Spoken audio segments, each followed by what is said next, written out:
Hello there Carpologists, I'm Dan. Today we're taking a quick look through the fixed length buzz bars in the P1 range from Solar. Well, the range of stainless steel items from Solar doesn't really need any sort of introduction. They're probably the most commonly used stainless steel items on the market, and rightly so. They're very well made, very well thought out ideas, and they've been selling them for as long as I can remember. When I first left school, I started working in a tackle shop, and we basically couldn't keep them on the shelves. They've always been a massive seller, and that's because they're so well made. You know, they're so strong, they're so versatile, and they're designed and made to suit all different types of fishing situations. It doesn't matter if you're fishing 2 rods on a small lake or 4 rods on a big huge expanse of water, there is going to be a buzz bar there to suit your needs. Starting off with the 2 rod fixed length, the smallest size is 4.5 inch. There's then a 5 inch, a 5.5 inch, a 6 inch, and then a 7 inch.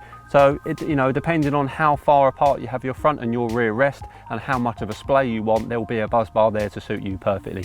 Me, I prefer the 4.5 inch rear and then the 5.5 inch front because I have my front and rear bank sticks roughly 3 feet apart, and then that just gives me a nice subtle splay. I don't want them spread out like a V, but at the same time, if you have a 4.5 inch and a 5 inch, then when you're sat back, the perspective of you looking at them makes it look like your tips are going slightly together when they're not.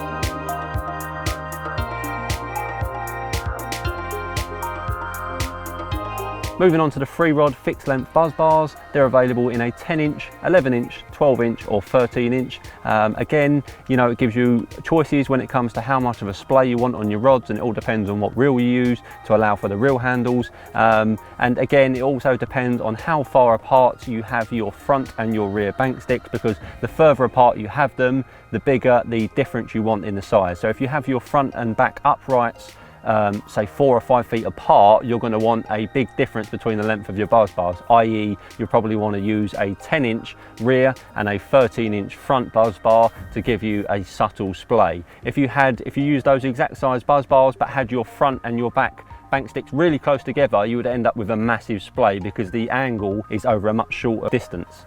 So there's also a couple of options available for the guys that use 4 rods. There is a 4 rod fixed length buzz bar at 19 inch, and there is also a 22 inch model as well. Both of those are supplied with goalpost converters, because obviously you wouldn't want to use that on a single bank stick because it would be quite unstable. So goalpost converters are provided. You just need 2 bank sticks for the front and 2 bank sticks for the rear.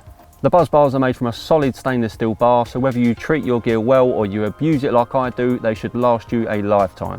All of the buzz bars in the range have the 5-spoke curled collars and the original posi lock system, meaning that you can get your bite alarms or your backrest perfectly in line without the need of adding lots of rubber rings and so on. You simply screw your bite alarm on or your backrest all the way down, get it perfectly in line, and then you basically unscrew the collar that's on the buzz bar, and that will rise up and meet the underneath of the alarm, locking it in place. The fixed length buzz bars in the P1 range from Solar start from as little as $17.99. For more information, please do take a look at the Solar Tackle website. Thanks for watching, and I'll see you again soon.